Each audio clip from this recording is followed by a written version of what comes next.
Archetype, an autonomous form in the primordial psyche that structures and impels all human behavior and experience. Well, archetypes are principles that really inform the whole history of Western thought. I mean, it's kind of the concept around which Western philosophy and later psychology revolves. Behind the Platonic understanding are the gods and goddesses of the ancient imagination, so that you have basically, let's say with beauty, it's personified as Aphrodite in the Greek mythic imagination. In the Platonic understanding, in the ancient understanding, the entire cosmos can be seen as governed in this way. But by the time you get to the modern era, archetypal principles, or gods and goddesses, are seen as the result of human projection or human generalizations. Our mind imposes on the chaos of phenomena certain ordering principles which ultimately come from the subject. So from this primal point of view, there is a continuity between the human interior consciousness and the interior of the world. And the human being can participate in the soul of the world because the world is ensouled.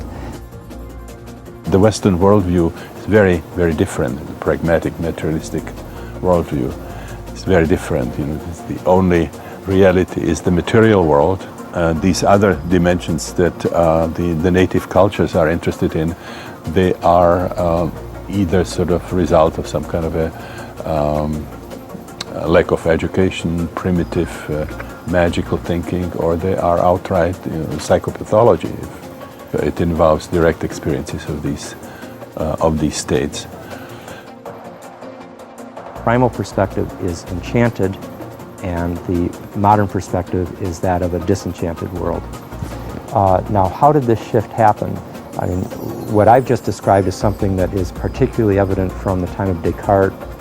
Later 17th, 18th, 19th, 20th century science and philosophy is basically disenchanted by and large, with the exceptions of the religious statements that Einstein will make, or that you have a Whitehead or a Teilhard. But by and large, modern science has disenchantment built right into its essential point of view. The Achuar peoples are also interesting because they practice collective dreaming. Every morning they wake up and they share the content of their dreams. And they do this because they believe that nobody dreams for the individual. I mean, they have individual dreams, but their larger purpose is to help them understand the collective experience. So a person will wake up in the morning and they'll share a bit of their dream, and then somebody else will share, and somebody else will share, and it's usually the elder of the household unit that then interprets this. And they come up with a collective interpretation of their individual experiences in such a way that they use it to predict their practice. So should they go hunting today? Should they go fishing? Will there be visitors? Should they travel? Will there be danger? These kinds of insights about the future come through the sharing of dreams. So it's not just a luxury to share your dreams with one another, but it's actually a social responsibility. So subjectivity is highly honored and esteemed for its reliability, rather than suspect for its unreliability because it can't be easily measured.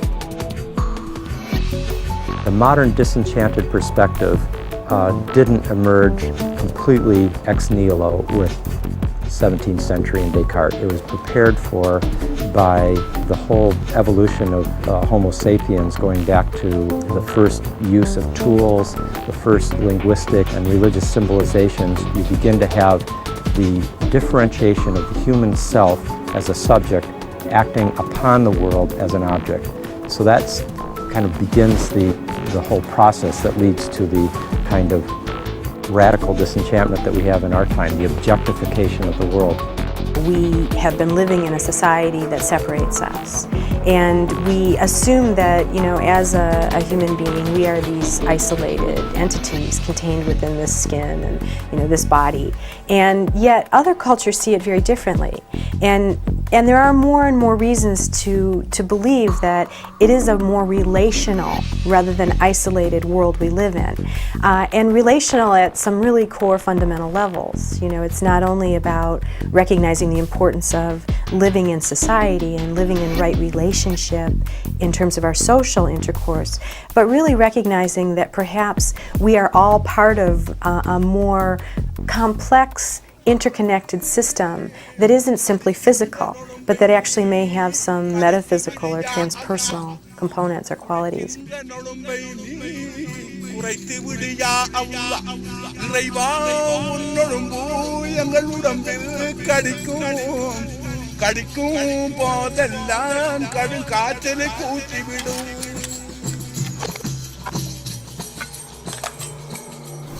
Well, the notion of an interconnected world rather than a world of objects is both new and old, very old. Thomas Berry said, we're moving from a world seen as a collection of objects to a world recognized as a communion of subjects.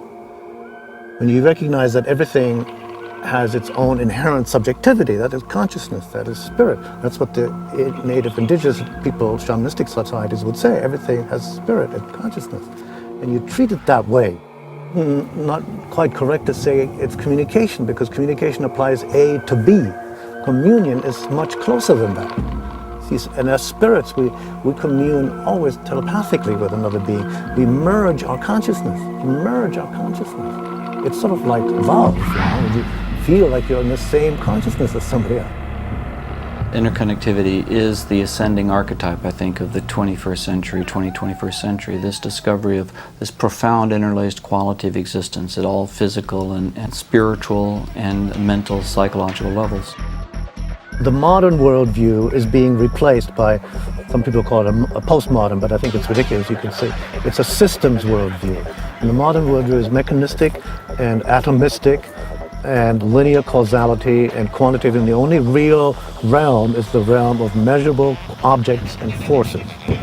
Everything else, that means images in your mind, thoughts, intuitions, imaginations, symbols, anything that, dreams, anything that is merely subjective. Values is merely subjective. Values are not objective. Therefore, we can have a science that can make bombs and obliterate thousands, all this kind of thing, and devastate the atmosphere. And we can say, well, we're scientists, we don't deal with values, that's politics, you see, and economics. Our crisis is a birth. It's a birth of this new humanity that's been prefigured in the mystics, but now going to be pressured by the crises. It took all of those years for the crisis to mature.